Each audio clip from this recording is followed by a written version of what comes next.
First honor, Sayesha. Oh, congratulations. I'm so proud of you. Grabe. Kaya pinakain namin ang paborito niyang ramen. Kasama si... Kasama ang french fries ni Ryan.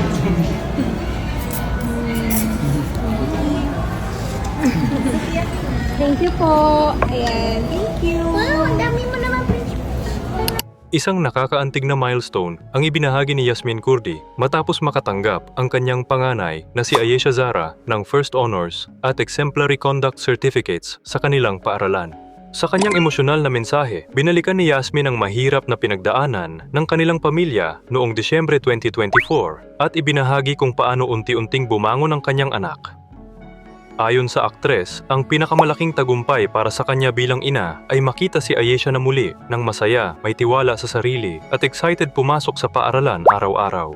Kasama ang buong pamilya, kabilang ang Soldevilla family, ipinagdiwang nila ang espesyal na araw sa isang simpleng salusalo na puno ng masasarap na pagkain, kwentuhan at kalidad na oras bilang pamilya. Ano ang masasabi ninyo sa inspiring na kwento ng maginang Yasmin at Aisha? I-share ang inyong mensahe sa comments. And I'm so proud of you, Ayesha.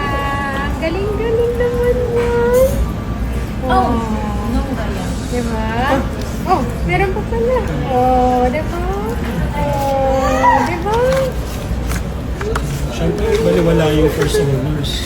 Kung Oh. wala naman yung exemplary conduct. Oh, diba? Ito yung pinaka-important sa lahat, of course.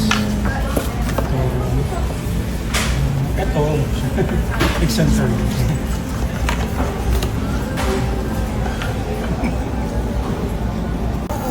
First honor, Sayesha. Oh, congratulations. I'm so proud of you.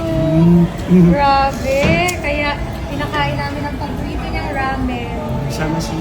Kasama ang french fries ni Ryan.